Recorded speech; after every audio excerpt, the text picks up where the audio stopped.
අයිබෝවන් මේ වීඩියෝ එකෙන් අපි කතා කරනවා රයිඩෝ කස්ටමර් ඇප් එක සම්බන්ධයෙන්. කස්ටමර් ඇප් එක මේ විදිහට ඕපන් කරාම ඔයාලට දැක ගන්න පුළුවන් ස්ක්‍රීන් එක තමයි මේ වීඩියෝ එකෙන් පෙන්වුම් කරන්නේ. ඉතින් ඔයාලට භාෂාව මාරු කරගන්න අවස්ථාවක් තියෙනවා. ඉංග්‍රීසි, සිංහල හෝ දමිළ භාෂාවෙන් මේ ඇප් එක පාරිභෝගිකයෝ විදිහට ඔයාලට භාවිතා කිරීමේ හැකියාවක් තියෙනවා. ඉතින් මේ රයිඩෝ කස්ටමර් ඇප් එකේදී විශේෂම කාරණාව තමයි කස්ටමර් කෙනෙක් විදිහට තමන්ගේ ගිණුම සත්‍යාපනය කරන්න කස්ටමර්ගේ NIC එක වෙරිෆිකේෂන් කරන්නම සිද්ධ වෙනවා.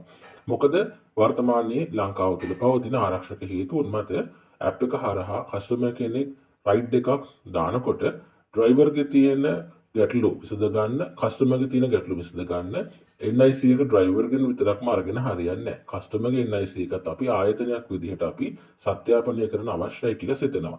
ඉතින් හොඳ කස්ටමර් සර්විස් එකක් දෙන්න, හොඳ පාරිභෝගික සේවාවක් දෙන්න, කස්ටමර්ගේ NIC නම්බර් එක සහ NIC එක වෙරිෆිකේෂන් කරන්න, සත්‍යාපනය කරන්න අපි තීරණය කරේ මෙන්න මේ කියන කාරණාව නිසා. රයිඩෝ කස්ටමර් ඇප් එකේ මොනවද තියෙන හයර් වර්ග?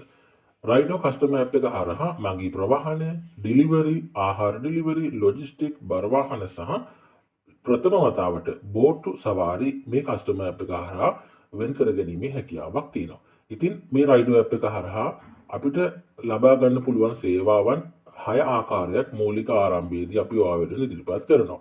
ඉතින් මගී ප්‍රවාහනයේ සම්බන්ධයෙන් අපි සැලකුවොත් උදාහරණයක් විදිහට අවසානයේදී මම හිටපු ලොකේෂන් එක මේකේ ඔටෝමැටික් අරගෙන පෙන්වුම් කරනවා. ඉතින් මේ ස්ථානයේ ඉඳලා ඊළඟට මම යන්න ඕනේ ස්ථානය සිලෙක්ට් කරාට පස්සේ එතකොට මම නුගේගොඩ ඉඳන් මාර්ගමන තමයි මේ හයර් එක බුක් කරන්න යන්නේ. ඉතින් ඒ විදිහට සිලෙක්ට් කරාට පස්සේ ලෝකයේ කිසිම ඇප් එකක පෙන්වුම් කරන්නේ නැති සේවාවක්, විනිවිදභාවයක් මේ රයිඩෝ ඇප් එකේ පෙන්වුම් කරනවා. ඒ තමයි ඔයාලට පෙන්වුම් කරනවා පහලින් පෙන්වනවා පාරිභෝගිකයා විසින් යන දුර කොච්චරක්ද කියලා. යන ඩිස්ටන්ස් එක කොච්චරක්ද කියලා පෙන්වුම් කරනවා. ඉතින් මෙහෙම ඩිස්ටන්ස් එක නිවැරදිව පෙන්වුම් කරාට පස්සේ පාරිභෝගිකයා දන්නවා මට යන්න තියෙන කිලෝමීටර් ගාන මෙච්චරයි කියලා.